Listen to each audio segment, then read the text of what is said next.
Welcome to IACE. ఈ వీడియోలో మనం ఇంపార్టెంట్ కరెంట్ అఫైర్స్ చూద్దాం. So let us see the first current affair. Herbicide glyphosate. So herbicide glyphosate అనేది న్యూస్లో ఉంది. హెర్బిసైడ్ అంటే అర్థం ఇక్కడ మనకి కలుపు మందు. Herbicide glyphosate is a news. ఎందుకంటే ఇటీవల తెలంగాణ ప్రభుత్వం దీని వాడకాన్ని బ్యాన్ చేసింది. So that's why it is in news. ఇటీవల తెలంగాణ ప్రభుత్వం ఏ హెర్బిసైడ్ని అంటే ఏ కలుపు మందుని మనకి బ్యాన్ చేసింది అని అడిగితే గ్లిఫోసేట్ అని చెప్పేసి మనం గుర్తుపెట్టుకోవాలి. గ్లిఫోసేట్ అయితే ఎందుకు బ్యాన్ చేసింది? యాక్చువల్గా మనకి కలుపు మందులు అనేవి యూజ్ చేయాలి. జనరల్గా మనం ఒక పొలాన్ని కనుక తీసుకుంటే సో దాంట్లో మనం పంటల్ని పండించడం స్టార్ట్ చేసిన తర్వాత, కల్టివేషన్ అనేది స్టార్ట్ చేసిన తర్వాత దీనికి రకరకాల మినరల్స్ కానీ అంటే ఇక్కడ ఉండే నేలను బట్టి అంటే సాయిల్ని బట్టి దీనికి కావాల్సిన ఇన్పుట్స్ అనేవి ఇవ్వాలి. ఇన్పుట్స్ అంటే ఏముంటాయి? ఒకటి వచ్చేసి మనం ఫెర్టిలైజర్స్ అంటాం. ఫెర్టిలైజర్స్ అంటే ఎరువుల్ని ఇవ్వాల్సి ఉంటుంది. అండ్ రెండోది వచ్చేసి మనం పెస్టిసైడ్స్ని వాడాల్సి ఉంటుంది. పెస్టిసైడ్స్ అంటే పురుగుల మందులు అంటాం. సో పంటలు అవి పాడవకుండా ఉండడానికి ఏం వాడతారు అంటే పెస్టిసైడ్స్ని వాడతారు. సో మనకి పెస్టిసైడ్స్లోనే హెర్బిసైడ్స్ ఉంటాయి, ఇన్సెక్టిసైడ్స్ ఉంటాయి, బ్యాక్ట్రోసైడ్స్ ఉంటాయి. అంటే డిఫరెంట్ కైండ్ ఆఫ్ మందులు అనేవి ఈ పెస్టిసైడ్స్లో ఉంటాయి. ఎరువుల్ని వాడాలి, పురుగుల మందుల్ని వాడాలి ఒక పంట కోసం, అది కూడా నేలని బట్టి. అయితే మరి హెర్బిసైడ్ అయిన గ్లిఫోసేట్ అనేది మంచిదే కదా వాడకం. ఎందుకంటే మనకి కలుపు మొక్కలు లేదా కలుపుకి సంబంధించి మనకి పొలాల్లో దాన్ని తీసివేయాలి అంటే ఇలాంటి హెర్బిసైడ్ అవసరం. కానీ దీన్ని ఎందుకు బ్యాన్ చేసింది తెలంగాణ ప్రభుత్వం అంటే ఎక్కువగా ఈ గ్లిఫోసైడ్ అనే దాన్ని ఏ క్రాప్ లో యూజ్ చేస్తారు, ఏ పంటలో యూజ్ చేస్తారు అంటే కాటన్, దూదిని పండించే సాయిల్, దూదిని పండించే నేలల్లో కానీ, దూది పంటల్లో, పత్తి పంటల్లో కానీ ఎక్కువగా మనకి ఏ హెర్బిసైడ్ని, ఏ కలుపు మందుని వాడతారంటే గ్లిఫోసైడ్ని వాడతారు. దీనివల్ల ఏమవుతుంది అంటే ఒకటి ఫస్ట్ ఎఫెక్ట్ సాయిల్కి వస్తుంది, అంటే నేల అనేది దెబ్బతింటుంది, నేల యొక్క సారం అనేది దెబ్బతింటుంది. రెండోది వచ్చేసి ఎవరికి ఎఫెక్ట్ అంటే హ్యూమన్స్కి ఎఫెక్ట్. జనరల్గా మీరు US లాంటి కంట్రీస్లో చూస్తే అక్కడ మనకి విత్తనాలు వేయడం దగ్గర నుంచి అంటే సీడ్స్ దగ్గర నుంచి స్టార్ట్ అయ్యి ఆల్మోస్ట్ ఆ కాటన్ని కలెక్ట్ చేసే వరకు అన్నీ కూడా మనకి మిషనరీ ఎక్విప్మెంట్తోనే జరుగుతాయి. కానీ ఇక్కడంతా కూడా మనకి మాన్యువల్గా హ్యూమన్స్ అనే వాళ్ళు చేయాలి. విత్తనాలు వేయడం దగ్గర నుంచి ఎరువుల వరకు, పురుగుల మందుల వరకు అన్నీ కూడా హ్యూమన్స్ ద్వారానే జరుగుతుంది. సో దానివల్ల ఏంటంటే సాయిల్, హ్యూమన్స్ కూడా ఈ రెండు ఎవరి వల్ల ఎఫెక్ట్ అవుతున్నారు అంటే హెర్బిసైడ్ గ్లిఫోసేట్ వల్ల ఎఫెక్ట్ అవుతున్నారు. వాళ్ళ యొక్క ఆరోగ్యం అనేది దెబ్బతింటుంది. అందుకని చెప్పి తెలంగాణలో దూది పంటల్లో, ప్రతి పంటల్లో వాడే ఒక కలుపు మద్దు హెర్బిసైడ్ వచ్చేసి గ్లిఫోసేట్ అనే దాన్ని తెలంగాణ ప్రభుత్వం బ్యాన్ చేయడం జరిగింది. అంతకు ముందర కూడా ఒక పెస్టిసైడ్ ని బ్యాన్ చేసింది. దాని పేరు వచ్చేసి మనకి మోనోక్రోటోఫాస్. పేరు గుర్తుపెట్టుకోవాల్సి ఉంటుంది. సో తెలంగాణ ప్రభుత్వం ముఖ్యంగా రెండు కైండ్ ఆఫ్ మందుల్ని మనకి బ్యాన్ చేసింది పంటలకి సంబంధించి. ఇది వరకు అయితే మోనోక్రోటోఫాస్, ఇటీవల అయితే గ్లిఫోసేట్ అనే దాన్ని బ్యాన్ చేయడం జరిగింది. అండ్ ఆదిలాబాద్ జిల్లా, తెలంగాణలోని ఆదిలాబాద్ జిల్లాలో సో దీన్ని బ్యాన్ చేశారు. అంతకు ముందర రీసెంట్ గా ఇండియా ఒక డెసిషన్ తీసుకుంది. 27 పెస్టిసైడ్స్, భారతదేశంలో 27 రకాల పురుగు మందుల్ని బ్యాన్ చేయాలి అని చెప్పేసి సో ఒక నిర్ణయం కూడా గవర్నమెంట్ ఆఫ్ ఇండియా తీసుకోవడం జరిగింది. సో దీనివల్ల ఏంటంటే భారతదేశంలోని నేలలు, వివిధ రకాలైన నేలల యొక్క సారవంతం అనేది తగ్గిపోకుండా ఉంటుంది. అండ్ నెక్స్ట్ వచ్చేసి క్లైమేట్ లో మనకి ఇది ఎఫెక్ట్ కాకుండా ఉంటుంది. హ్యూమన్స్, మనుషులు లేకపోతే ఆ పొలాల్లో పనిచేసే వాళ్ళకి ఇది ఎఫెక్ట్ కాకుండా ఉంటుంది. ఆ డెసిషన్ వల్ల 27 పెస్టిసైడ్స్ ని ఇండియన్ గవర్నమెంట్ బ్యాన్ చేయాలి అనుకుంటుంది. అయితే ఈ 27 పెస్టిసైడ్స్ లో 50% మెజారిటీ ఆఫ్ పెస్టిసైడ్స్ అన్ని కూడా, పురుగుల మందులన్నీ కూడా మనం చైనా లాంటి కంట్రీస్ నుంచి ఇంపోర్ట్ చేసుకోవడం జరుగుతుంది, దిగుమతి చేసుకోవడం జరుగుతుంది. సో దీనివల్ల రెండు రకాలుగా మనకి మెయిన్ గా ఒక రెండు సమస్యల్ని చెక్ పట్టొచ్చు. చైనా మీద ఇలాంటి పెస్టిసైడ్స్ కి సంబంధించి ఆధారపడాల్సిన అవసరమూ లేదు. అండ్ రెండోది వచ్చేసి అటు సాయిల్ ని, మనుషుల్ని కూడా కాపాడొచ్చు. అందుకని so Indian government is decided to ban 27 pesticides in India.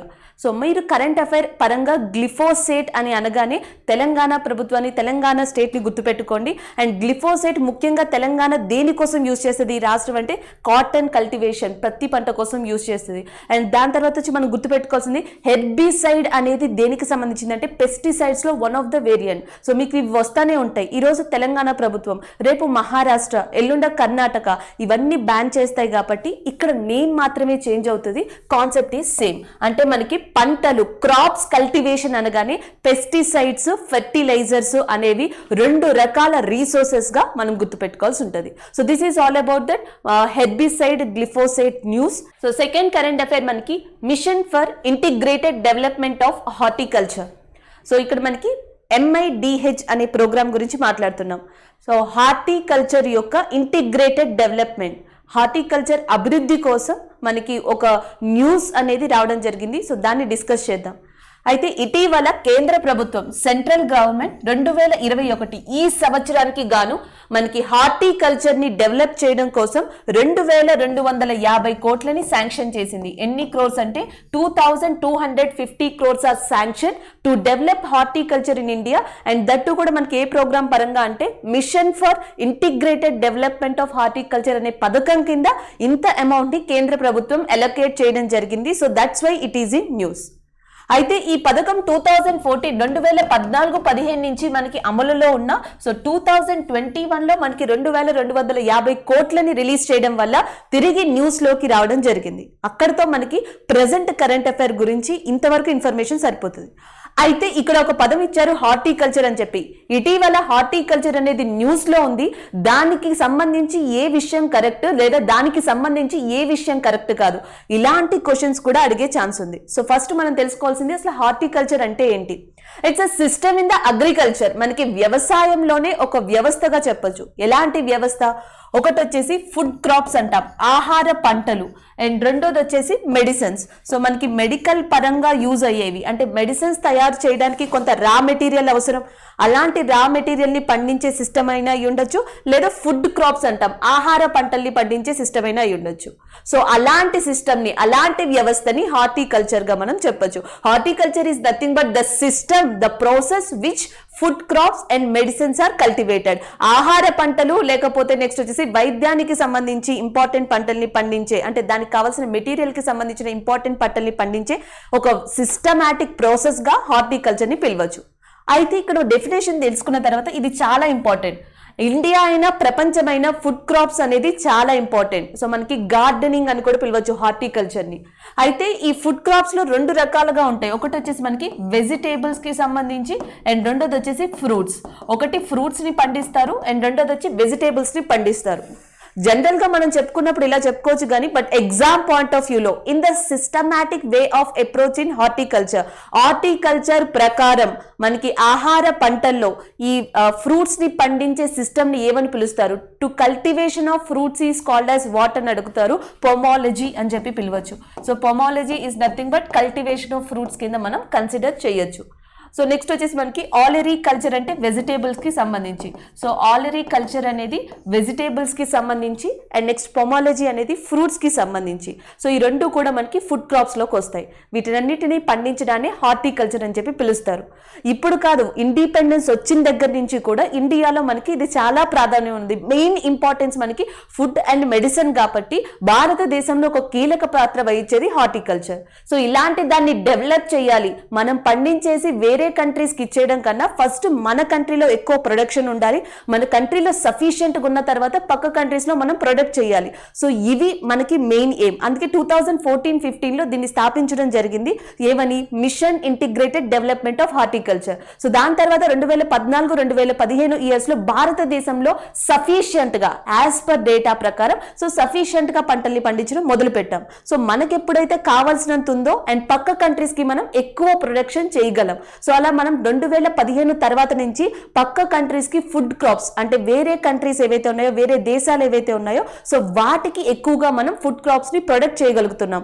The best example ఈ రోజుకి, ఈ నిమిషానికి భారతదేశం is a number 1 country in the production of some fruits and vegetables. ఆ ఫ్రూట్స్ అండ్ వెజిటేబుల్స్ లో ఏమొస్తాయి? ఒకటి బనానా. ప్రపంచంలోనే బనానాని ప్రొడక్షన్ చేయడంలో India is also one of the top country. ప్రపంచ కంట్రీస్ లోనే ఇండియా కూడా ఒక నెంబర్ 1 స్థానంలో ఉంది. ఉంది. సో బనానా తర్వాత మనకి ఓక్రా అనే దాన్ని కూడా ఎక్కువగా ప్రొడక్షన్ చేస్తున్నాం. ఓక్రా, పపాయ, బనానా ఇవన్నీ కూడా మనం వరల్డ్ నెంబర్ 1 స్థానంలో ఉండి ప్రొడక్ట్ చేయగలుగుతున్నాం. దానికి ఒక రకంగా కారణం ఈ మిషన్ అని చెప్పొచ్చు, హార్టికల్చర్ మిషన్. సో ఇవి మనం గుర్తుపెట్టుకోవాలి. అలాగే వీటినన్నిటిని కంట్రోల్ చేయడానికి ఇండియాలో ఎంత ప్రొడ్యూస్ చేస్తున్నాం, ప్రపంచంలో ఎంత వెళ్తుంది, ఇదంతా తెలుసుకోవడానికి నేషనల్ హార్టికల్చర్ బోర్డ్ అనే దాన్ని స్థాపించారు. సో నేషనల్ హార్టికల్చర్ బోర్డ్ ని ఎప్పుడు స్థాపించారు అంటే 1984. దీని యొక్క హెడ్ క్వార్టర్స్ ఎక్కడ ఉంది అంటే గురుగ్రామ్ ఏరియాలో ఉంది. Head quarters is located in Gurugram area. Next వీటన్నిటిని కూడా భారతదేశంలో ఫుడ్ క్రాప్స్ కానీ అసలు వ్యవసాయం అగ్రికల్చర్ కి సంబంధించి అన్నిటినీ చూసేది ఏది అంటే Indian council of agriculture research. So Indian council of agriculture research అనేది వీటన్నిటినీ చూస్తుంది. అయితే ఇది imperial council of agriculture research కింద ఇండియాలో స్టార్ట్ చేయబడింది. Imperial council of agriculture research కింద 1929లో ఢిల్లీ కేంద్రంగా దీన్ని స్థాపించారు. సో దాని తర్వాత ఇండిపెండెన్స్ వచ్చిన తర్వాత Indian council of agriculture research గా దీని నేమ్ చేంజ్ చేయడం జరిగింది. అయితే ఇదంతా కాన్సెప్ట్ అయితే ఎగ్జామ్ పాయింట్ ఆఫ్ వ్యూలో ఏం గుర్తుపెట్టుకోవాలి, ఇటీవల మిషన్ హార్టికల్చర్ అనేది న్యూస్ లో ఉంది. సో దీనికి సంబంధించిన దాంట్లో ఈ క్రింది వాటిలో ఏది కరెక్ట్ అని అడగచ్చు. ఆప్షన్స్ లో మనకి పొమాలజీ అని ఇస్తే ఫ్రూట్స్ కి, పండ్లకి సంబంధించి, నెక్స్ట్ ఒలారీ కల్చర్ అని ఇస్తే అది వెజిటేబుల్స్, కూరగాయలకి సంబంధించి. నేషనల్ హార్టికల్చర్ బోర్డ్, జాతీయ హార్టికల్చర్ బోర్డ్ ని ఎప్పుడు స్థాపించారు అంటే 1984. హెడ్ క్వార్టర్స్ వచ్చి గురుగ్రామ్. మాక్సిమం మీరు హెడ్ క్వార్టర్స్ గుర్తు పెట్టుకుంటే చాలు, which is located in Gurugram అని చెప్పి. అలాగే ఫాదర్ ఆఫ్ ఇండియన్ హార్టికల్చర్ అని చెప్పి ఎవరిని పిలుస్తారు, భారతదేశ హార్టికల్చర్ పితామహుడిగా ఎవరికి పేరుంది అని అడుగుతారు. అది కూడా మీరు గుర్తుపెట్టుకోవాలి, Marigowda. So Marigowda ని మనం father of horticulture in India అంటాం. Father of horticulture in the world, ప్రపంచంలో అసలు ఫాదర్ ఆఫ్ హార్టికల్చర్ అని చెప్పి ఎవరిని పిలుస్తారు అంటే ఎల్హెచ్ బెయిలీ. ఎల్హెచ్ బెయిలీని ఫాదర్ ఆఫ్ హార్టికల్చర్ అని పిలుస్తారు. Father of horticulture in India, భారతదేశంలో అయితే మ్యారీ గౌడ్ ని పిలవడం జరుగుతుంది. So this is about that mission for integrated development of horticulture. A line of separation is in news. China country వల్ల మనకి లైన్ ఆఫ్ సెపరేషన్ అనేది న్యూస్ లో ఉంది. ఈ న్యూస్ ని డిస్కస్ చేసే ముందర క్వశ్చన్ ఫార్మేట్ ఎట్లా అడగచ్చు అంటే ఇటీవల లైన్ ఆఫ్ సెపరేషన్ అనేది మనకి న్యూస్ లో ఉంది, అది ఏ కంట్రీకి సంబంధించింది లేదా ఏ కంట్రీ అది న్యూస్ కింద అది అనౌన్స్మెంట్ చేసింది అని అడిగితే చైనా అని చెప్పేసి గుర్తుపెట్టుకోండి డైరెక్ట్లీ. లైన్ ఆఫ్ సెపరేషన్ అనగానే మీకు గుర్తుకు రావాల్సిన కంట్రీ వచ్చి చైనా. అది ఏ ప్రాంతాన్ని దృష్టిలో పెట్టుకుని లైన్ ఆఫ్ సెపరేషన్ అనే మాట మాట్లాడింది అంటే ఎవరెస్ట్. సో ఇక్కడ మనం 3 విషయాన్ని గుర్తుపెట్టుకోవాలి. ఎవరెస్ట్ కి సంబంధించి ఇటీవల చైనా చేసిన వ్యాఖ్య ఏంటి అంటే ఆ లైన్ ఆఫ్ సెపరేషన్ అనే దాన్ని చెప్పడం జరిగింది. సో ఇది మీరు ఎగ్జామ్ పాయింట్ ఆఫ్ వ్యూలో ఖచ్చితంగా గుర్తుపెట్టుకోవాల్సింది. అయితే అసలు చైనా ఎందుకు లైన్ ఆఫ్ సెపరేషన్ అనే మాట యూజ్ చేసింది, అండ్ దట్ టు ఎవరెస్ట్ ని యూజ్ చేసి, అది మనకి ఇక్కడ ఇంపార్టెంట్. సో దీని ప్రాబ్లం ఏంటి అంటే మనకి ఎవరెస్ట్ చూస్తే అది నేపాల్ కి and as well as China, India ఈ మూడు కంట్రీస్ కి ఎగ్జాక్ట్ గా మనకి మిడిల్ పాయింట్ అని చెప్పొచ్చు. ఎందుకంటే ఇటు చూస్తే మనకి ఇక్కడ నేపాల్ ఏరియా, సో ఇటుంటే మనకి టిబెట్ ప్రాంతం, సో ఇటుంటే మనకి ఇండియా, అటు ఇండియా ఇటు నేపాల్ టిబెట్ ప్రాంతాల మధ్యలో ఉన్నదే మౌంట్ ఎవరెస్ట్. అయితే మౌంట్ ఎవరెస్ట్ ని క్లైమ్ చేయడానికి, ఎవరెస్ట్ శిఖరాన్ని అధిరోహించడానికి చాలా మంది టిబెట్ ప్రాంతం నుంచి ట్రావెల్ చేస్తారు అండ్ మిగతా వాళ్ళందరూ కొంతమంది నేపాల్ ప్రాంతం నుంచి మనకి ట్రావెల్ చేయడం జరుగుతుంది.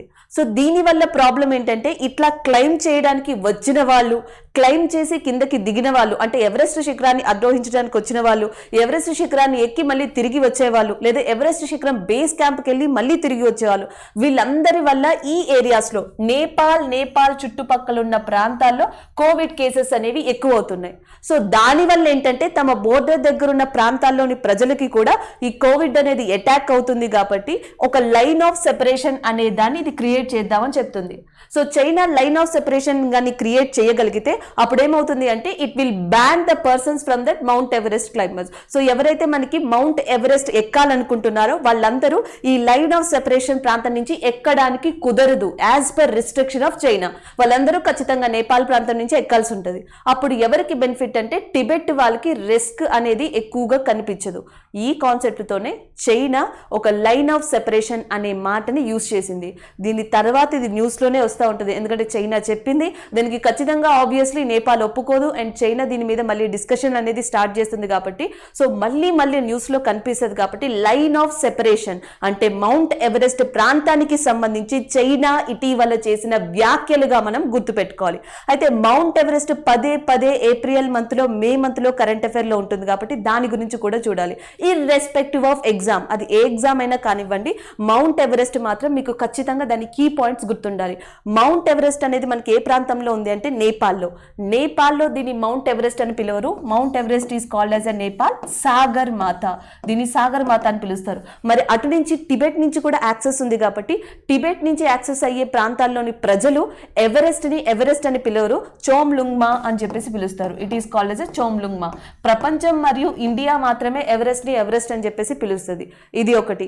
అండ్ నెక్స్ట్ ఎవరెస్ట్ ని అధిరోహించిన వాళ్ళు చాలా మంది ఇంపార్టెంట్ వ్యక్తులు ఉన్నారు. రీసెంట్ గా నిన్న కరెంట్ అఫైర్ లో చెప్పాం, కామి రీటా నేపాల్ కి చెందిన వ్యక్తి.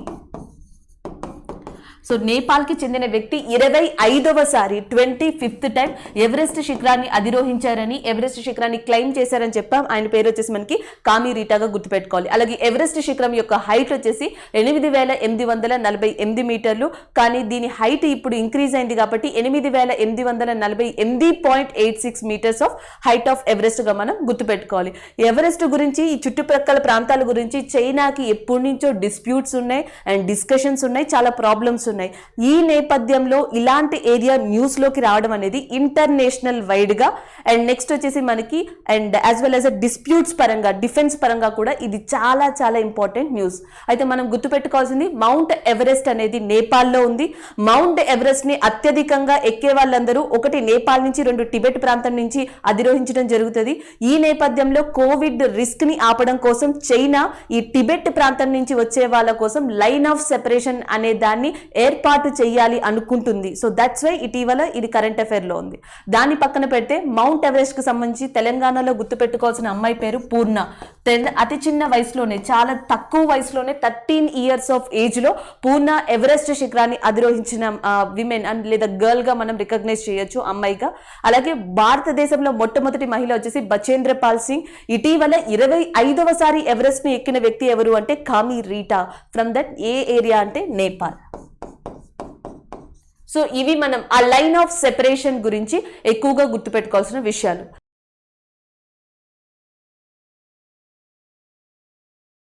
Melghat project is in news. భారతదేశంలో ఇటీవల, అది కూడా ఒక స్టేట్ లో గిరిజన మహిళల కోసం మెల్ఘాట్ అనే ప్రాజెక్ట్ ని స్టార్ట్ చేశారు. ఎందుకంటే మహారాష్ట్ర చుట్టుపక్కల ఉన్న బోర్డర్ ఏరియాలో ముఖ్యమైన 3 గిరిజన జాతులు ఉన్నాయి. ఆ గిరిజన జాతుల్లోని మహిళల యొక్క ఆర్ట్ అంటే అటు మనకి సంచులు లేదా బ్యాగ్స్ లాంటివి క్రియేట్ చేయడం, లేకపోతే నెక్స్ట్ వచ్చేసి పెయింటింగ్స్ కావచ్చు, వస్తువులు కావచ్చు. సో వాళ్ళు తయారు చేసిన వాటిని మార్కెట్ దాకా తీసుకెళ్లి ప్రొడ్యూస్ చేయడం కోసం ఒక ప్లాట్ఫామ్ లాంటి దాన్ని క్రియేట్ చేశారు. ఆ ప్లాట్ఫామ్ కి పెట్టిన పేరే మనకి మెల్ఘాట్ ప్రాజెక్ట్. మనం ఏం గుర్తుపెట్టుకోవాలి, రీసెంట్ గా మెల్ఘాట్ ప్రాజెక్ట్ అనేది న్యూస్ లో ఉంది. అది ఎవరికి సంబంధించింది? రోజు ఎప్పుడు కొన్ని ప్రాజెక్ట్స్ అనేవి మనకు వస్తూ ఉంటాయి, ప్రాజెక్ట్స్, స్కీమ్స్, లేకపోతే ఏదైనా ఒక టైప్ ఆఫ్ ఏమంటారు యోజనలు, ఇలాంటివి వస్తూనే ఉంటాయి. అయితే ఫస్ట్ మనం గుర్తుపెట్టుకోవాల్సింది ఎక్కడ స్టార్ట్ చేశారు, ఎందుకు స్టార్ట్ చేశారు. సో ఎందుకు స్టార్ట్ చేశారు అంటే గిరిజన మహిళల కోసం, ఫర్ ద ట్రైబల్ విమెన్. భారతదేశంలో ఎస్పెషల్లీ గిరిజన మహిళల కోసం ఏ ప్రాజెక్ట్ ని స్టార్ట్ చేశారు అంటే మెల్ఘాట్ అనే ప్రాజెక్ట్ ని. ఎక్కడ స్టార్ట్ చేశారు అంటే పదంలోనే ఉంది, మెల్ఘాట్ అనే ప్రాంతం. ఇది ఎక్కడుందంటే మనకి మహారాష్ట్ర ప్రాంతంలో ఉంది. ఈ ప్రాంతంలో మొట్టమొదటిగా ఒక పైలట్ ప్రాజెక్ట్ లాగా మనకి గిరిజన విమెన్స్ కోసం ఈ మెల్ఘాట్ అనే ప్రాజెక్ట్ ని స్టార్ట్ చేశారు. ఎందుకు స్టార్ట్ చేశారు, దేనికోసం? వాళ్ళ హెల్త్ కోసమా, వాళ్ళ ఎడ్యుకేషన్ కోసమా అంటే వ్యాపారం, ఇన్ ద సెన్స్ ట్రేడ్. ఆ ట్రేడ్ కూడా ఎలాంటి దానికి సంబంధించింది? ఆర్ట్, కళలు. అంటే మొత్తం మనం గుర్తుపెట్టుకోవాల్సింది గిరిజన మహిళల ఆర్ట్ని మనకి మార్కెట్లో ప్రొడ్యూస్ చేసే విధంగా వాళ్ళు తయారు చేసిన వస్తువులు, వాళ్ళు వేసిన పెయింటింగ్స్, వాళ్ళు చేసిన బొమ్మలు, సంచులు ఏవైనా సరే వీటినన్నిటినీ కూడా మనకి ఒక మేళా లాంటిది కండక్ట్ చేయడం, లేకపోతే ఒక ఎగ్జిబిషన్ లాంటిది కండక్ట్ చేయడం, లేకపోతే టౌన్స్లో మనకి వేరే వాళ్ళతో కనెక్ట్ అయ్యి వీటన్నిటిని ప్రొడ్యూస్ చేయడం, అది ఏ రకంగానైనా కానివ్వండి. గిరిజన మహిళల దగ్గర నుంచి నేరుగా అది మార్కెట్కి వెళ్ళాలి అంటే ఒక ప్లాట్ఫామ్ అనేది కావాలి. ఆ ప్లాట్ఫామ్ మెల్ఘాట్ ప్రాజెక్ట్ కింద స్టార్ట్ చేశారు. ఇంతటితో మనకి ఈ కరెంట్ అఫైర్ కి సంబంధించిన ఇష్యూ అయిపోయింది. కానీ అసలు మెల్ఘాట్ ప్రాజెక్ట్ అనేది స్టార్ట్ చేయడానికి రీజన్ ఏంటి?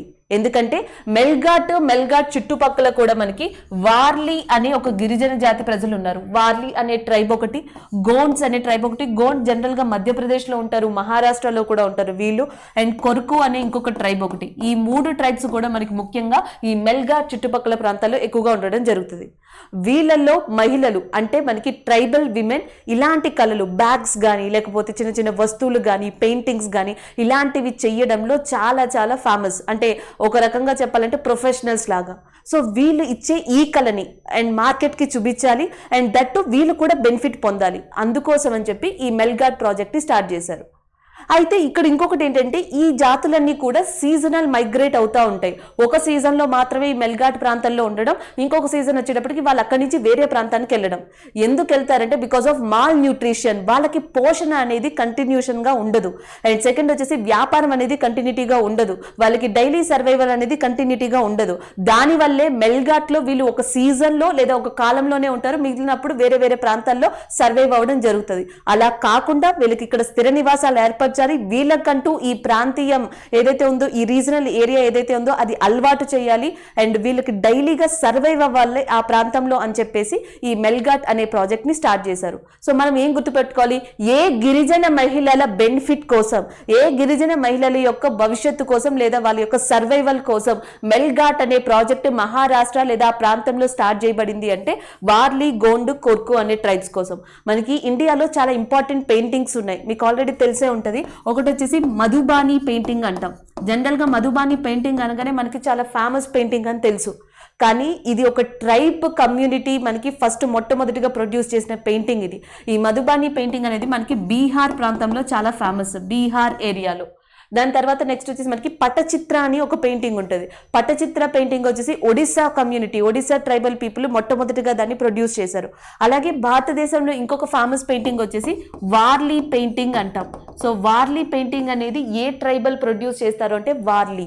సో వార్లీ అనే ఒక పెద్ద లార్జెస్ట్ గిరిజన తెగ మహిళలు భారతదేశంలో ప్రొడ్యూస్ చేసే పాపులర్ పెయింటింగ్ పేరు వార్లీ పెయింటింగ్ అనొచ్చు. ఇది ఇంత పాపులర్ అయితే దీన్ని మార్కెట్లోకి తీసుకెళ్తే అటు మార్కెట్లోని పెయింటింగ్ లేదా ఈ కళ అనేది పాపులర్ అవుతుంది.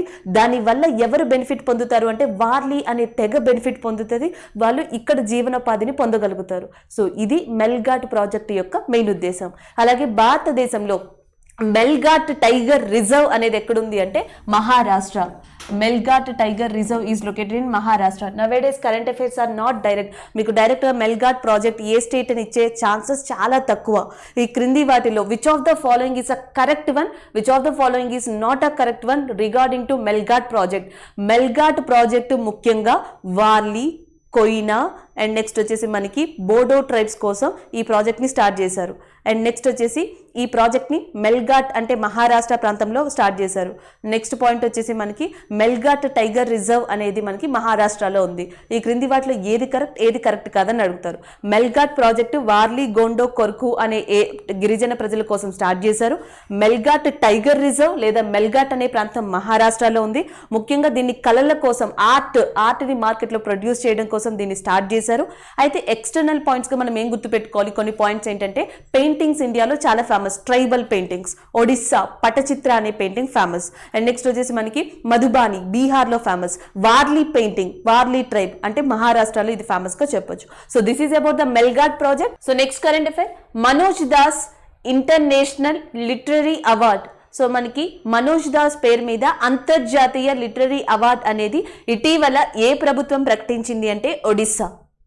సో ఒడిస్సా ఏమని ప్రకటించిందంటే ఇటీవల మనకి Manoj Das international literary award అనేది ప్రకటించింది, అది ఇస్తాము అని చెప్పి. అది కూడా బై లాంగ్వేజ్ కి సంబంధించి. ఈ అవార్డు కొరకు 10 lakhs క్యాష్ ప్రైజ్ ని కూడా అది అనౌన్స్ చేసింది. మనకి ఒడిస్సాలో సాహిత్యవేత్తలు ఎవరైతే అటు English and as well as Odisha, ప్రత్యేకంగా మెయిన్ గా ఒడిస్సా భాషలో ఎవరైతే కాంట్రిబ్యూట్ చేశారో సో వాళ్ళల్లో ఒక పర్సన్ కి ఈ international Manoj Das international and literacy award ఇవ్వడం అనేది జరుగుతుంది. దాని ద్వారా 10 lakhs క్యాష్ ప్రైజ్ ఇస్తారు. అలాగే ఒడిస్సాలోని హై స్కూల్ స్టూడెంట్స్ ఎవరైతే ఉన్నారో, హయ్యర్ స్కూల్స్ చదివే వాళ్ళు, ఆ స్టూడెంట్స్ కోసం మనోజ్ కిషోర్ అనే ఇంకొక అవార్డుని కూడా ప్రకటించింది. మనోజ్ కిషోర్ ఈ రెండు కూడా మనకి ఎవరికి సంబంధించినవి అంటే మనోజ్ దాస్ కి సంబంధించినవి. మనోజ్ కిషోర్ అనే అవార్డు హయ్యర్ స్కూల్ స్టూడెంట్స్ కోసం ఇది ప్రకటించబడింది. దీంట్లో క్యాష్ ప్రైజ్ వచ్చేసి మనకి 1 lakh వరకు ఇవ్వడం జరుగుతుంది. అదే కనుక మనోజ్ దాస్ ఇంటర్నేషనల్ అవార్డు అయితే 10 lakhs క్యాష్ ప్రైజ్ ని ఇస్తారు.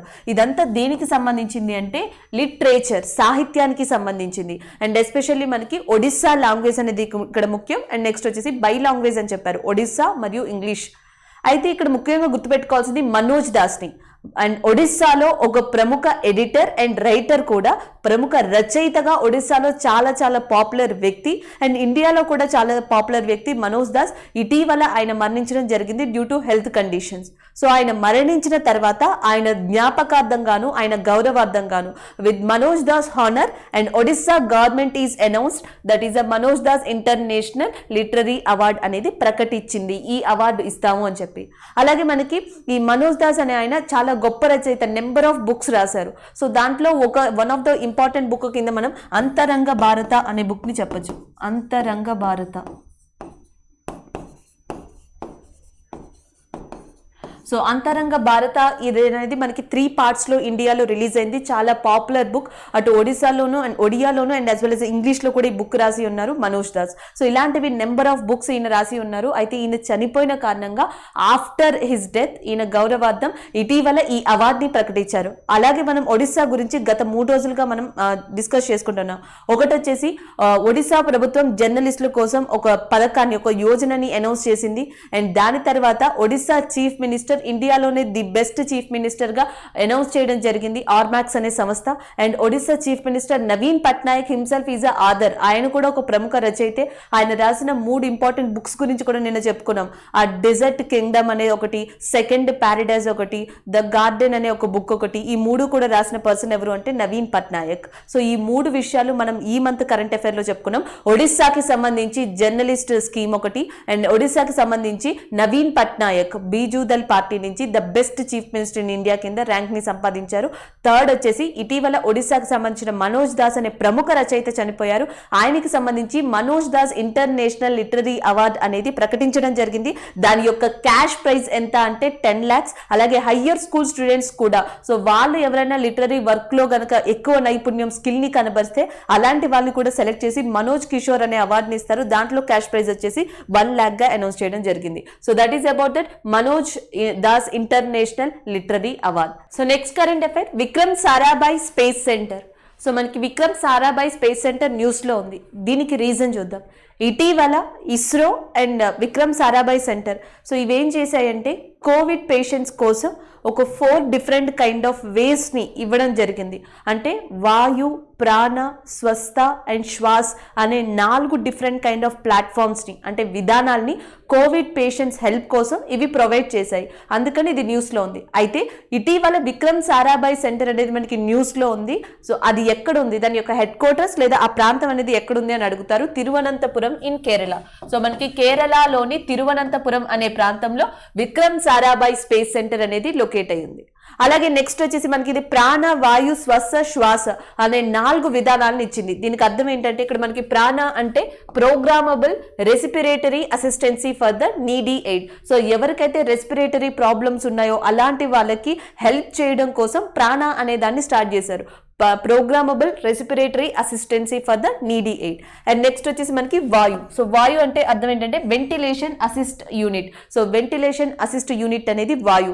ఇది ఇప్పుడు మనకి చాలా చాలా కీలకంగా మారింది కాబట్టి ఇది ఎసెన్షియల్ ఇప్పుడు ఈ ఫేజ్ లో కాబట్టి సో మనకి వెంటిలేషన్ అసిస్ట్ యూనిట్ అనేది స్టార్ట్ చేశారు. అండ్ నెక్స్ట్ వచ్చేసి స్వస్థ. సో స్వస్థ అంటే space ventilator aided system for trauma assistancy. So space ventilator aided system for trauma assistancy is an abbreviation of swastha. So next వచ్చేసి మనకి Shwas is a portable medical oxygen concentration. So ఇక్కడ మనకి portable medical oxygen concentration ని స్వస్థ అని చెప్పేసి పిలుస్తారు, శ్వాస్ అని.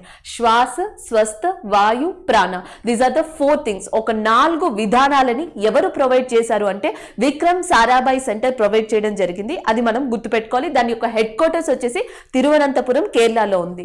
And ఇంకొకటి ఇక్కడ ఇంపార్టెంట్ విషయం ఏంటంటే మనం కోవిడ్ సెకండ్ ఫేజ్ లో చాలా డిపార్ట్మెంట్స్ హెల్ప్ చేయడం చూసాం. సో మనం ఏప్రిల్ మంత్ లో Indian navy, Indian army help చేస్తుందని చూసాం. ఇండియన్ నేవీ ఏమో హాస్పిటల్స్ ని అరేంజ్ చేయడం, INHS అని పతాంజలి, సంజీవని లాంటి హాస్పిటల్స్ కానీ, లేకపోతే నెక్స్ట్ మెడికల్ ఆక్సిజన్ ని తీసుకురావడం. నెక్స్ట్ వచ్చేసి మనకి కోజీత్ అని చెప్పేసి ఇండియన్ ఆర్మీ స్టార్ట్ చేసింది, కోజీత్ అనే దాన్ని. నెక్స్ట్ అలానే DRDO ఎంటర్ అయింది. DRDO రెడ్డి ల్యాబొరేటరీస్ తో కలిపి ఒక కొత్త డ్రగ్ ని ఇంట్రడ్యూస్ చేసింది. సో దాని పేరు వచ్చేసి మనకి 2DZ అని చెప్పేసి 2DZ అనే దాన్ని స్టార్ట్ చేసింది. నిన్న కరెంట్ అఫైర్ లో చెప్పుకున్నాం. 2DZ అనేది ఎవరు స్టార్ట్ చేశారంటే DRDOనే. DCGI ఇటీవల దీనికి అనుమతిని ఇవ్వడం కూడా జరిగింది. అలాగే ఈ నేపథ్యంలో నెక్స్ట్ ఇస్రో యొక్క అనుబంధిత సంస్థ అయిన మనకి విక్రమ్ సారాభాయ్ సెంటర్ తిరువనంతపురం ఇన్ కేరళ ఒక 4 విధానాల్ని కోవిడ్ పేషెంట్స్ కోసం ఇవ్వడం జరిగింది. So that's why it is in news. National technology day 2021 జాతీయ సాంకేతిక దినోత్సవం. సో ఎవ్రీ ఇయర్ కూడా జాతీయ సాంకేతిక దినోత్సవం అనేది ఎప్పుడు సెలబ్రేట్ చేస్తారు అంటే May 11th. So May 11th is celebrated as national technological day. So అలాగే దీని యొక్క థీమ్, ఇతివృత్తాంతం ఏంటంటే science and technology for a sustainable future. So science and technology for a sustainable future అనేది దీని యొక్క ఇతివృత్తాంతంగా మనం గుర్తుపెట్టుకోవాలి. అలాగే మనం నేషనల్ టెక్నాలజీ డేని ఎందుకు సెలబ్రేట్ చేస్తున్నాము అంటే 1974 ఇండియాస్ ఫస్ట్ న్యూక్లియర్ టెస్ట్. మనం మొట్టమొదటిగా న్యూక్లియర్ టెస్ట్ ని కండక్ట్ చేసింది 1974లో. అది కూడా ఎక్కడ అంటే పోఖ్రాన్ అనే ప్రాంతంలో కండక్ట్ చేయడం జరిగింది. న్యూక్లియర్ టెస్ట్ అనగానే మనకు వెంటనే గుర్తుకు రావాల్సిన ప్రదేశం రాజస్థాన్లోని పోఖ్రాన్ అనే ఏరియా. 1974లో మనకి ప్రైమ్ మినిస్టర్ ఇందిరా గాంధీ టైంలోనే మనం ఈ పోఖ్రాన్ లేదా 1974 ఫస్ట్ న్యూక్లియర్ టెస్ట్ ని కండక్ట్ చేసాం. సో దానికి ఏమని పేరు పెట్టారంటే ఆపరేషన్ స్మైలింగ్ బుద్ధా అని చెప్పేసి పేరు పెట్టడం జరిగింది. అది ఫెయిల్ అయింది. దాని తర్వాత నెక్స్ట్ వచ్చేసి మనకి 1998 May 11th అదే సేమ్ పోఖ్రాన్ లో సెకండ్ టెస్ట్ ని నిర్వహించారు. దానికి ఆపరేషన్ అణుశక్తి అని పేరు పెట్టారు. ఇది ఫస్ట్ టెస్ట్, ఇది second test. So second nuclear test, రెండవ న్యూక్లియర్ అణు పరీక్షని 1998లో రాజస్థాన్ లోని పోఖ్రాన్ అనే ప్రాంతంలో నిర్వహించారు. దానికి ఆపరేషన్ అణుశక్తి అని పేరు పెట్టారు. దీనికి ప్రధాన కారకుడు ఈ టెస్ట్ కరెక్ట్ గా ఎగ్జాక్ట్ గా సక్సెస్ఫుల్ అవడానికి మెయిన్ రీజన్ వచ్చేసి missile man of India Abdul Kalam. ఇది గుర్తుపెట్టుకోండి, మిసైల్ మ్యాన్ ఆఫ్ ఇండియా అని అబ్దుల్ కలాం అంటారు. మిసైల్ విమెన్ ఆఫ్ ఇండియా అని టెస్సీ థామస్ ని పిలుస్తారు. ఈ రెండు మనకి చాలా ఇంపార్టెంట్ జీకే పరంగా. టెస్సీ థామస్ ఏమో missile women of India, missile man of India Abdul Kalam. ఆ టైంలో మనకి ప్రైమ్ మినిస్టర్ ఆఫ్ ఇండియా వచ్చేసి అటల్ బిహారీ వాజ్పేయి. అంటే 1998 అటు అటల్ బిహారీ వాజ్పేయి టైంలో మనకి missile man of India Abdul Kalam అధ్యక్షతన పోఖ్రాన్ ఏరియాలో రెండవ అణు పరీక్ష ఆపరేషన్ అణుశక్తి జరిగింది. సో దానివల్ల దాంట్లో మనం సక్సెస్ అయ్యాము. ప్రపంచంలో న్యూక్లియర్ పరిజ్ఞానం ఉన్న కంట్రీస్ లో ఇండియా నేమ్ కూడా జాయిన్ అయింది ఆ లిస్ట్ లో. సో అందుకని ప్రతి సంవత్సరం May 11th national technological day అంటే మనకి జాతీయ సాంకేతిక దినోత్సవంగా దీన్ని గుర్తించడం జరిగింది. ఈ సంవత్సరం ఇతివృత్తాంతం వచ్చేసి science and technology for a sustainable future. అది కరెక్ట్ థింగ్ అని కూడా చెప్పొచ్చు. మనకి science and technology is needed, అదొక నీడీ థింగ్ అని కూడా చెప్పొచ్చు. ఇప్పుడున్న టైంలో ఇప్పుడే మనం చెప్పుకున్నాం విక్రమ్ సారాభాయ్ స్పేస్ సెంటర్, అది కూడా కోవిడ్ కోసం డిఫరెంట్ కైండ్ ఆఫ్ టెక్నాలజీస్ ని ప్రొవైడ్ చేసింది. DRDO మనకి 2DG అనే దాని డ్రగ్ ని ఇవ్వడం జరిగింది. అంటే సైన్స్ అండ్ టెక్నాలజీ కూడా మనకి ఇలాంటి విపత్కర పరిస్థితుల్లో చాలా చాలా అవసరం అవుతాయి. So that is about that national technological day 2021. Every year కూడా May 11th జాతీయ సాంకేతిక దినోత్సవం అనేది ఉంటుంది. దాంతో పాటు జాతీయ సాంకేతిక దినోత్సవం అంటే పోఖ్రాన్ రాజస్థాన్ పేరు గుర్తుపెట్టుకోవాలి. సో నెక్స్ట్ వచ్చేసి మనకి her Ghar Jal union territory is in news. Recent గా హర్ ఘర్ జల్ అనే పథకం వల్ల ఒక కేంద్ర పాలిత ప్రాంతం యూనియన్ టెరిటరీ న్యూస్ లో ఉంది. So that's why Har Ghar Jal union territory అని ఇవ్వడం జరిగింది. సో ఇక్కడ న్యూస్ లో ఉన్న యూనియన్ టెరిటరీ ఏది అంటే మనకి పుదుచ్చేరి ఆర్ పాండిచ్చేరి. సో పుదుచ్చేరి అనే కేంద్ర పాలిత ప్రాంతం న్యూస్ లో ఉంది. మనకి హర్ ఘర్ జల్ అనే పథకం కేంద్ర ప్రభుత్వం under the ministry of Jal Shakti కింద మనకి ఈ ప్రోగ్రామ్ ని ఇవ్వడం జరిగింది. దీని యొక్క ఏమేంటి, హర్ ఘర్ జల్ యొక్క ఏమేంటి అంటే 2024 కల్లా 2024 కల్లా ఇండియాలో ఉన్న వాళ్ళకి మనకి ఈ ప్రజలకి ట్యాప్ వాటర్ అనేది ఇవ్వాలి. ప్రతి ఒక్క ఇంటికి, ప్రతి హౌస్ కి కూడా ట్యాప్ వాటర్ ఇవ్వాలి అన్న ఉద్దేశంతో 2024లో హర్ ఘర్ జల్ అనే దాన్ని కంప్లీట్ గా ఇంప్లిమెంట్ చేయాలి అని చెప్పేసి కేంద్ర ప్రభుత్వం ఒక గోల్ ని, ఒక లక్ష్యాన్ని పెట్టుకోవడం జరిగింది. సో దాంట్లో భాగంగా Goa become as a first state. అసలు Goa first state and first place లో నిలిచింది. 2.30 లక్షలు అంటే 2,30,000 మందికి రూరల్ ఏరియాలో ఉన్న వాళ్ళకి ప్రతి ఇంటికి కూడా ఈ ట్యాప్ వాటర్ ని ఇచ్చేసింది. యాక్చువల్గా 2024 ఇండియా మొత్తం కూడా ఈ ప్రోగ్రామ్ ఇంప్లిమెంట్ చేయాలని కేంద్ర ప్రభుత్వం టార్గెట్ పెట్టుకుంటే గోవా ఈ టార్గెట్ ని కంప్లీట్ చేసినందువల్ల న్యూస్ లో ఉంది. అంటే హర్ ఘర్ జల్ పథకం 2024లో ట్యాప్ వాటర్ ని అందించే ఉద్దేశంతో స్టార్ట్ చేసింది. అండ్ నెక్స్ట్ దీంట్లో ఫస్ట్ టార్గెట్ ని అచీవ్ చేసిన స్టేట్ ఏదంటే గోవా. దాని తర్వాత తెలంగాణ, అండమాన్ అండ్ నికోబార్ కూడా, ఈ 2 ప్రదేశాలు కూడా మనకి హర్ ఘర్ జల్ పథకం కింద రూరల్ ఏరియాలో ఉన్న వాళ్ళకి ట్యాప్ వాటర్ ని ప్రొవైడ్ చేశాయి. అయితే ఇప్పుడు 4వ ప్లేస్ లో వచ్చింది Puducherry.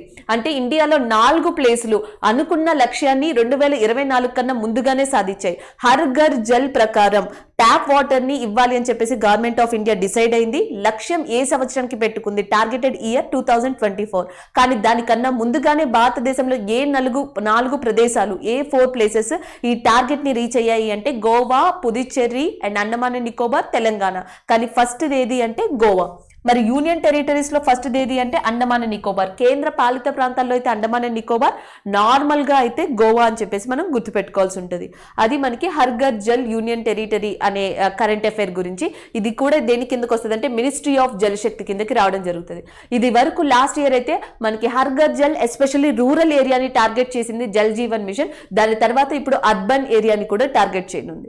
So next Himanta Biswa Sharma news లో ఉండడానికి కారణం ఇటీవల అస్సాం 15వ ముఖ్యమంత్రిగా 15th chief minister of Assam కింద మనకి అపాయింట్ అయిన వ్యక్తి, నియమించబడ్డ వ్యక్తి హిమంత్ బిశ్వా శర్మ ఇటీవల ప్రమాణ స్వీకారం చేశారు. నిన్న ఈయన 15వ అస్సాం ముఖ్యమంత్రిగా ప్రమాణ స్వీకారం చేశారు. అందుకని న్యూస్ లో ఉన్నారు. అలాగే అస్సాం గవర్నర్ వచ్చేసి మనకి జగదీష్ ముఖ్.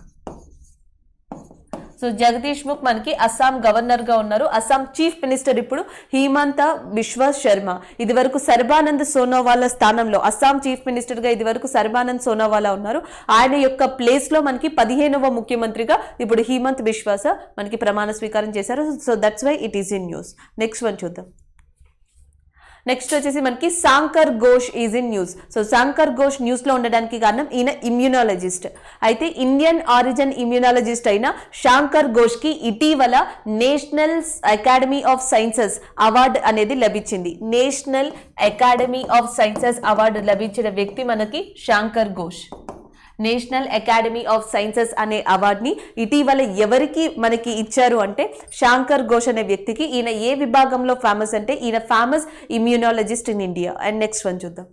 నెక్స్ట్ జోష్ జే కటూర్ ఇటీవల న్యూస్ లో ఉండడానికి కారణం ఆర్బీఐ నూతన executive director. So Reserve Bank of India నూతన ఎగ్జిక్యూటివ్ డైరెక్టర్ గా మనకి కటూర్ అపాయింట్ అవ్వడం జరిగింది. So that's why it is in news. మనకి ఈ రోజు 3 ముఖ్యంగా ప్రమాణ స్వీకారాలు కావచ్చు, లేకపోతే అపాయింట్మెంట్స్ కావచ్చు ఉన్నాయి. ఒకటి, అస్సాం చీఫ్ మినిస్టర్ గా ఇటీవల మనకి ప్రమాణ స్వీకారం చేసిన వ్యక్తి వచ్చేసి హిమంత్ బిశ్వా శర్మ. అండ్ దాని తర్వాత మనకి శంకర్ ఘోష్ అనే వ్యక్తికి నేషనల్ సైన్స్ అకాడమీ అవార్డు రావడం జరిగింది.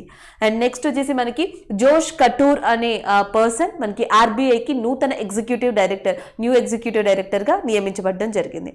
అండ్ నెక్స్ట్ వన్ చూద్దాం.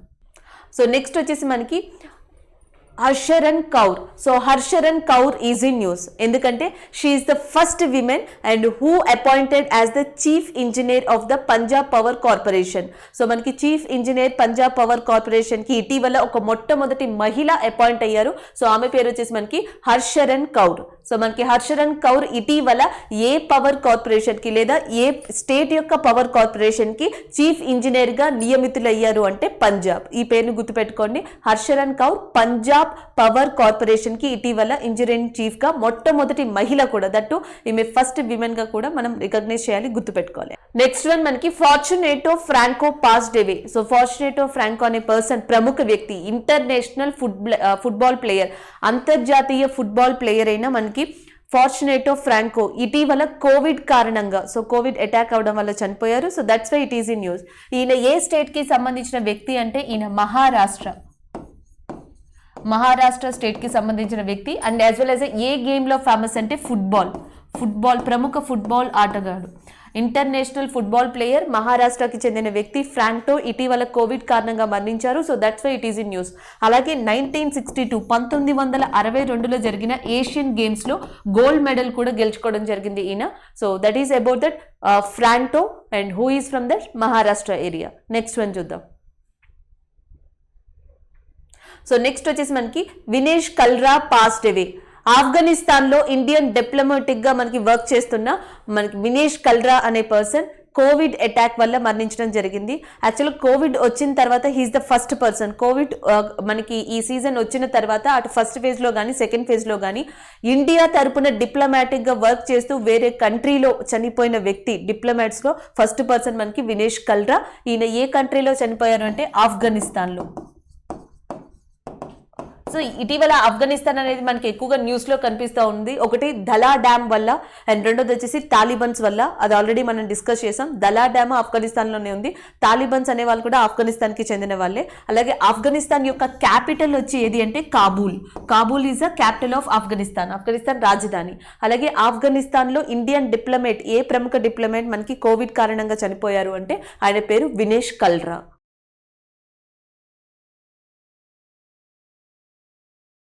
So next K R Gouri passed away. కేరళకి చెందిన ప్రముఖ వ్యక్తి కేఆర్ గౌరీ లేదా కేఆర్ గౌరీ అమ్మ రీసెంట్ గా మరణించడం జరిగింది. So that's why it is in news.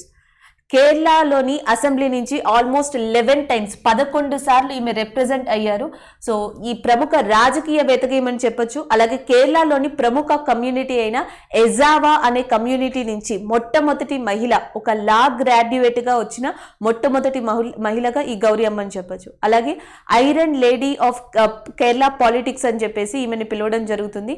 And next వచ్చేసి కేరళలోనే ల్యాండ్ రిఫార్మ్స్, ఏవైతే మనకి భూ సంస్కరణలు ఉన్నాయో ల్యాండ్ రిఫార్మ్స్ కి సంబంధించి సో పీపుల్ కి, ప్రజలకి సపోర్ట్ చేసిన వ్యక్తి కూడా మనకి గౌరీ అమ్మ. ఈమె 1919 కేరళలో జన్మించడం జరిగింది. అండ్ 1942 క్విట్ ఇండియా ఉద్యమంలో ఈమె పాల్గొనడం జరిగింది. అంటే ఈమె కెరియర్ మొత్తంలో చాలా అచీవ్మెంట్స్ ఉన్న మెయిన్ గా 1942 క్విట్ ఇండియా ఉద్యమంలో ఈమె పాల్గొన్నారు. అండ్ ఎజావా అనే కమ్యూనిటీ కేరళలోని వన్ ఆఫ్ ద లార్జెస్ట్ కమ్యూనిటీగా చెప్పొచ్చు. ఆ కమ్యూనిటీ నుంచి మొట్టమొదటి మహిళ, లా గ్రాడ్యుయేట్ కంప్లీట్ చేసిన మొట్టమొదటి మహిళ, కేరళలోని అసెంబ్లీ నుంచి 11 సార్లు రిప్రజెంట్ చేసిన మహిళగా మనకి కేఆర్ గౌరీ అమ్మ సో ఒక స్థానాన్ని సంపాదించుకున్నారని చెప్పొచ్చు. So that is about KR Gouri and who is from that Kerala. So next ICC player of the month April 2021. April month కు గాను ICC International Cricket Council so awards ని ప్రకటించడం జరిగింది. మెన్స్ విభాగంలో ICC men's player of the month April కి గాను Babar Azam, Pakistan captain Babar Azam కి ఈ అవార్డు రావడం జరిగింది. And next Australian cricket keeper, ఆమె పేరు వచ్చేసి మనకి ఎలీసా హేలీ. సో ఎలీసా హేలీకి మనకి ICC women player of the month గా రావడం జరిగింది. ఈ నెల ఏప్రిల్ మంత్ లో ICC player of the month ప్రకటించిన దానికి పాకిస్తాన్ క్రికెటర్ బాబర్ అజాం కి అండ్ విమెన్స్ విభాగంలో Australian women cricket keeper so Alyssa హేలీకి ఈ అవార్డ్స్ దక్కడం జరిగింది. అయితే ఐసీసీ ఈ సంవత్సరం జాన్ నుంచి ఈ అవార్డ్స్ ని ప్రకటిస్తుంది. So Jan 2021 ICC player of the month award మనకి రిషబ్ పంత్ కి రావడం జరిగింది. ఇండియన్ క్రికెటర్ రిషబ్ పంత్ కి ఈ అవార్డు రావడం జరిగింది. అది జనవరికి. అండ్ నెక్స్ట్ అశ్విన్, రవిచందర్ అశ్విన్ కి ఫిబ్రవరికి గాను ICC player of the month February 2021 award Ravichander Ashwin, ఈయన కూడా ఇండియన్ క్రికెట్ ప్లేయరే. అండ్ నెక్స్ట్ మనకి మార్చ్ మంత్ కి గాను భువనేశ్వర్ కి ఈ అవార్డుని ఇవ్వడం జరిగింది. అంటే జాన్, ఫెబ్, మార్చ్ ఈ 3 నెలల్లో కూడా జనవరిలో వచ్చేటప్పటికి రిషబ్ పంత్ అండ్ ఫిబ్రవరిలో అశ్విన్ అండ్ మార్చ్ వచ్చేటప్పటికి భువనేశ్వర్ కి ICC player of the month awards వచ్చాయి. అయితే ఈసారి ఏప్రిల్లో పాకిస్తాన్ క్రికెటర్ బాబర్ అజాం కి ఈ అవార్డు రావడం జరిగింది. దీనికి చాలా డిఫరెంట్ కారణాలు ఉన్నాయి. గత నెలలో బాబర్ అజాం కనబరిచిన ప్రదర్శన కావచ్చు అండ్ ఇంకొకటి వచ్చేసి మనకి ఐపీఎల్ కారణంగా ఒకటి, కోవిడ్ కారణంగా ఒకటి ఇండియా ఇంటర్నేషనల్ క్రికెట్ కి దూరం అయింది. ఆ మ్యాచెస్ ని గత నెలలో ఆడలేకపోయింది. సో ఈ కారణంగా కూడా కావచ్చు మొట్టమొదటిసారి అంటే ఈ సంవత్సరంలో 3 months తర్వాత ICC player of the month వేరే కంట్రీ క్రికెటర్ కి వెళ్ళడం. సో మనకి జాన్, ఫెబ్, మార్చ్ అండ్ ఏప్రిల్కి వచ్చేటప్పటికి బాబర్ అజాం కి ఈ అవార్డు రావడం జరిగింది. అండ్ నెక్స్ట్ వన్ చూద్దాం. అండ్ ఐసీసీ హెడ్ క్వార్టర్స్ వచ్చేసి మనకి ఎక్కడ ఉందంటే దుబాయ్. ఐసీసీ యొక్క హెడ్ క్వార్టర్స్ వచ్చేసి మనకి దుబాయ్లో లొకేట్ అయింది. సో నెక్స్ట్ మనకి బుక్ వచ్చి life in the clock tower valley. Life in the clock tower valley అనే ఈ బుక్ ని రాసిన పర్సన్ ఎవరు అంటే మనకి Shakur rather. So Shakur rather ఈయన ఒక జర్నలిస్ట్ అండ్ ఈయన రాసిన ఫస్ట్ బుక్ గా మనం ఈ life in the clock tower valley అనే దాన్ని చెప్పొచ్చు. ఇది కూడా మనకి కశ్మీర్ గురించి. ఆల్రెడీ రూమర్స్ ఆఫ్ స్ప్రింగ్ అనే బుక్ చూసాం, అది కూడా మనకి కశ్మీర్ 1989 ప్రాంతంలో గురించి చెప్పడానికి ఫరా అనే వ్యక్తి దాన్ని రాశారు. అలాగే నెక్స్ట్ షాకూర్ రతర్ కశ్మీర్ గురించి చెప్పడానికి life in the clock tower of valley. అంటే క్వశ్చన్స్ ఎలా రావచ్చు, ఇటీవల కాలంలో కాశ్మీర్ నేపథ్యంలో లేదా కాశ్మీర్ గురించి రిలీజ్ అయిన బుక్స్ ఏవి లేదా దానికి రిలేటెడ్ బుక్స్ ఏవి అని అడగచ్చు. రూమర్స్ ఆఫ్ స్ప్రింగ్ అనే బుక్ ఉంది. Next life in the clock tower valley అనే బుక్ కూడా కశ్మీర్ కి సంబంధించిందే. దాన్ని రాసిన రచయిత షకూర్ రతర్. సో నెక్స్ట్ కూడా మనకి బుక్ కి సంబంధించే the elephant in the womb. So the elephant in the womb అనే పుస్తకాన్ని రాసింది మనకి కల్కి కొచ్లిన్. ఆ ప్రముఖ బాలీవుడ్ యాక్టర్ అని చెప్పొచ్చు. చాలా ఫేమస్ మూవీస్ లో యాక్ట్ చేసిన వ్యక్తి ఈమె ఫస్ట్ డెబ్యూ, ఇది యాక్చువల్ గా డెబ్యూ బుక్ ఈమెది. The elephant in the womb అనే బుక్ ని రాసింది ఎవరు అంటే మనకి యాక్టర్ కల్కి కొచ్లిన్. ఈ రోజు యూట్యూబ్ కమ్యూనిటీ క్వశ్చన్ చూద్దాం. Who among the following has won the women's single title of the Madrid Open Tennis Tournament 2021? So మనకి మాడ్రిడ్ ఓపెన్ టెన్నిస్ టోర్నమెంట్ 2021 కి సంబంధించి విమెన్ సింగిల్ విభాగంలో విజేత ఎవరు అని అడుగుతున్నారు. సో ఆన్సర్ వచ్చేసి మనకి Aryna Sabalenka. So Aryna Sabalenka is the women single title winner Madrid Open tennis tournament. So ఇది మనకి ఎక్కడ జరిగింది అంటే స్పెయిన్ లో జరిగింది. It is held in Spain. ఇటీవల స్పెయిన్ లో జరిగిన మాడ్రిడ్ ఓపెన్ టెన్నిస్ లో ఎరీనా సెబ్లాంకా విజేతగా నిలిచారు విమెన్స్ విభాగానికి సంబంధించి. ఆల్రెడీ నిన్న ఈ కరెంట్ అఫైర్ డిస్కస్ చేసాం. ఆ మాడ్రిడ్ ఓపెన్ టెన్నిస్ కి సంబంధించి మెన్స్ విభాగానికి అలెగ్జాండర్ జెర్వీవ్, సో ఆయన విన్ అయ్యారు. విమెన్స్ విభాగానికి ఎరీనా సెబ్లాంకా విన్ అవ్వడం జరిగింది. సో ఈ వీడియోలో డిస్కస్ చేసుకున్న ఇంపార్టెంట్ కరెంట్ అఫైర్స్ ఒకసారి రివ్యూ చూద్దాం. సో ఫస్ట్ వచ్చి మనకి గ్లైఫోసేట్ అని చెప్పేసి డిస్కస్ చేసాం. గ్లైఫోసేట్ దీన్ని ఎక్కడ బ్యాన్ చేశారంటే తెలంగాణలో. ఇది హెర్బిసైడ్ అంటే పురుగులు కలుపు మందు అంటాం కదా, అలాంటిది. తెలంగాణలో దీన్ని బ్యాన్ చేశారని డిస్కస్ చేసాం. సో దాని తర్వాత వచ్చేసి మనకి హార్టికల్చర్. సో ఇటీవల కేంద్ర ప్రభుత్వం 2250 కోట్లని హార్టికల్చర్ కోసం రిలీజ్ చేసింది. అదంటే ఏంటి, ఫాదర్ ఆఫ్ హార్టికల్చర్ అని చెప్పేసి ఎవరిని పిలుస్తారు, ఇవి మనం డిస్కస్ చేసాం. అండ్ నెక్స్ట్ వచ్చేటప్పటికి a line of separation. A line of separation అనేది ఇటీవల ఎవరు అనౌన్స్ చేశారు అంటే చైనా అనౌన్స్ చేసింది మౌంట్ ఎవరెస్ట్ కి సంబంధించి. And next Melghat project. Melghat project అనేది ట్రైబ్స్ అంటే ఎస్పెషల్లీ మహారాష్ట్రలో ఉన్న ట్రైబ్స్ వాళ్ళ కోసం ఈ మెల్ఘాట్ ప్రాజెక్ట్ ని స్టార్ట్ చేశారు. గిరిజన మహిళలు మహారాష్ట్రలో ఉన్న ప్రాంతంలో ఉన్న వాళ్ళకి. అండ్ నెక్స్ట్ వచ్చేసి మనకి మనోజ్ దాస్ ఇంటర్నేషనల్ అవార్డ్. ఇటీవల మనోజ్ దాస్ అనే ప్రముఖ రచయిత ఒడిస్సాలో చనిపోయారు. సో ఆయన జ్ఞాపకార్థమైన గౌరవార్థంగా ఇటీవల Odisha chief minister Manoj Das international award ని ప్రకటించారని మనం డిస్కస్ చేసుకున్నాం. క్యాష్ ప్రైజ్ వచ్చేసి 10 lakhs గా మనం చెప్పుకోవడం జరిగింది. And next national technology day. ప్రతి ఇయర్ కూడా మనకి నేషనల్ టెక్నాలజీ డేని ఎప్పుడు సెలబ్రేట్ చేస్తారంటే May 11th సెలబ్రేట్ చేస్తారు. ఎందుకు అంటే పోఖ్రాన్లో జరిపిన అణు పరీక్షల యొక్క సక్సెస్కి అది గుర్తుగా మనకి నేషనల్ టెక్నాలజీ డే అనేది May 11th అని డిస్కస్ చేసాం. అండ్ దాని తర్వాత వచ్చి హర్ఘర్ జల్. హర్ఘర్ జల్ భారతదేశంలో ఎప్పటి నుంచి ఉన్న ఇటీవల మనకి పుదుచ్చేరి ప్రాంతం యూనియన్ టెరిటరీ అయిన పుదుచ్చేరి.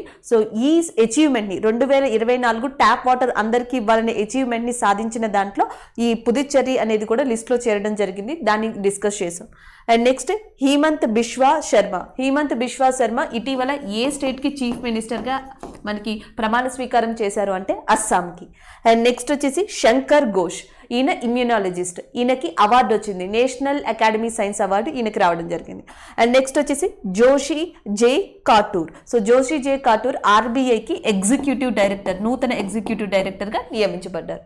అండ్ నెక్స్ట్ వచ్చేటప్పటికి Harshan Kaur and next fortune Franco and Vinesh cholera passed away. ఈ 3 వ్యక్తులు ఉన్నారు. ఈ 3 వ్యక్తుల్లో ఫస్ట్ది హర్షన్ కౌర్. సో హర్షన్ కౌర్ ఇటీవల మనకి పంజాబ్ పవర్ కార్పొరేషన్ కి మొట్టమొదటి మహిళా చీఫ్ ఇంజనీర్ గా నియమించబడ్డారు.